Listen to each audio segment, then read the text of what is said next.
রাজবাড়ী দৌলতদিয়া ফেরিঘাট এলাকায় ভয়াবহ এক মর্মান্তিক দুর্ঘটনায় শোকের ছায়া নেমে এসেছে।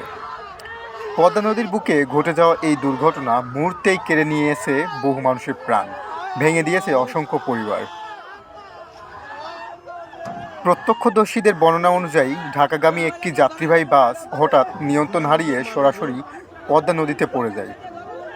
প্রাথমিকভাবে ধারণা করা হচ্ছে বাসটির ব্রেক ফেল করায় চালক আর নিয়ন্ত্রণ রাখতে পারেনি।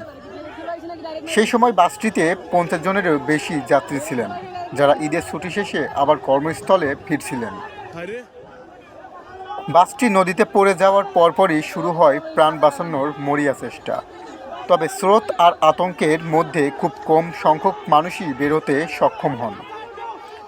এখন পর্যন্ত জানা গেছে মাত্র 7 জন যাত্রী জীবিত অবস্থায় পানির উপরে ভেসে উঠতে পেরেছেন, বাকিরা বাসের ভিতরেই আটকা পড়ে যান। এই দুর্ঘটনার সবচেয়ে হৃদয় বিদারক ঘটনাগুলোর একটি এক মায়ের আত্মত্যাগ। তিনি নিজের সন্তানকে বাঁচানোর জন্য বাসের জানালা দিয়ে বাইরে ঠেলে দেন। শিশুটি অলৌকিকভাবে বেঁচে গেলেও মা নিজের আর বের হতে পারেননি। নিজের জীবন দিয়ে সন্তানের জীবন রক্ষা করেছেন তিনি, যা উপস্থিত সবাইকে গভীরভাবে নাড়িয়ে দিয়েছে। এছাড়াও জানা গেছে একই পরিবারের 3 জন সদস্য এই দুর্ঘটনায় প্রাণ হারিয়েছেন। এক নবদম্পতির পরিবারেও নেমে এসেছে শোকের ছায়া।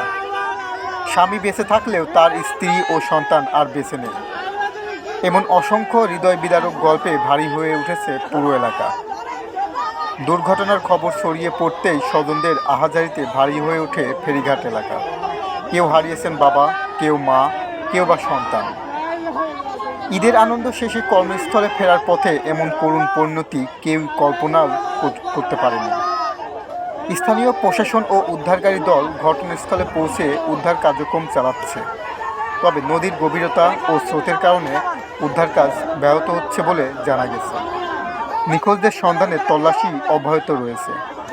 এই মর্মান্তিক দুর্ঘটনা আবারও মনে করিয়ে দেয়, সড়ক নিরাপত্তায় আমাদের আরও সচেতন হতে হবে।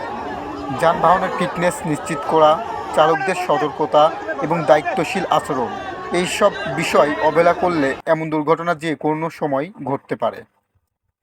পরিশেষে এই দুর্ঘটনায় নিহত সকল আত্মার মাগফিরাত কামনা করছি এবং শোকাহত পরিবারের প্রতি জানাই গভীর সমবেদনা। একই সাথে সংশ্লিষ্ট সকলের কাছে আহ্বান, এই ধরনের দুর্ঘটনা প্রতিরোধে এখনই কার্যকর পদক্ষেপ নেওয়া।